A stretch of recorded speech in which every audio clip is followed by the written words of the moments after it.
I'm John Ennis. This is the last week of our core switches class in October 2014, Richmond, Virginia. Absolutely. Okay, so what did we do? Let's see. We did the kickball change. Do we want to talk about moving swivels? Yeah, let's do it just kind of in order. All right. So, at the beginning we just talked about some swing out technique that makes your rear switches better.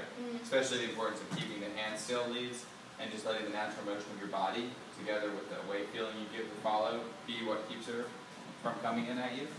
So I'm going to over-rotate my swing out, and then I'm just, so maybe you can describe what it looks like, Alyssa? Yeah, instead of being sent directly back and then around, it's kind of this arcing feeling where I get to the end of my my rope, my arm, and then just continue in this circular motion.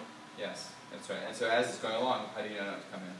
I know not to come in because I'm not getting any additional signals from John's hand. It's like a very solid rock. That's the goal. Okay, cool. So then we worked on the step for leads where we went back, back, cross, and we used that just as a variation for triple step. Back, back, cross, rock, step. We worked that into swing outs for followers.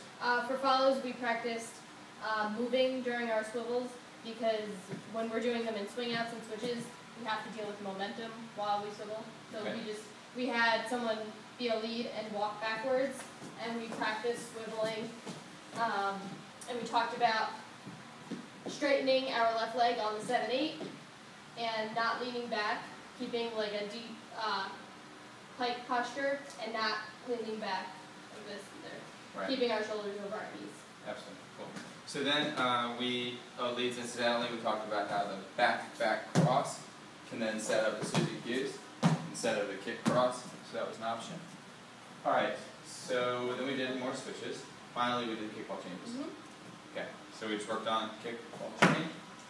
Change it on both feet. For right now I'm doing the lead footwork. Let's just follow. If we're going to replace the rock step or the swivels. So we put that in swing out like this. Shoot that, kick the wrong side, that's okay. Let's swing you out this way. Down. Kick, ball change, triple, step, triple, kick, ball change, triple. Okay. For leads, a bunch of things there. We want to keep, everyone wants to keep their balance during the kick, ball change. Leads, we're going to make sure that we keep our hips moving away as we do our kick, ball change, so that we don't want to stand up. We want to be in this pike position, like Alyssa described as well. Hips going away. Yeah. Anything else for follows? Not particularly. Just same as what we were saying for swivels with the kickball change, that you don't want to be leaning back. And we also talked about kicking through your heel and straightening your right leg for the kick, and then gathering during the ball change, and then turning for the kick. Right. And then finally put it all together into switches with kickball changes. So this was like the big finale. 5, 6, 7, 8. Change.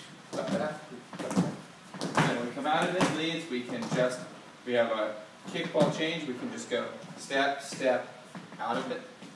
Also into it, it can be nice to do the back, back, cross, kickball change because it creates energy, so the whole thing might look like this.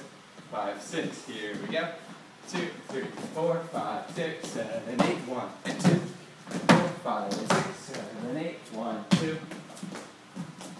Or we can just go with a straight kickball change to end it. That can be an option as well. Anything else? Okay. Thanks a lot. See you next month. Bye.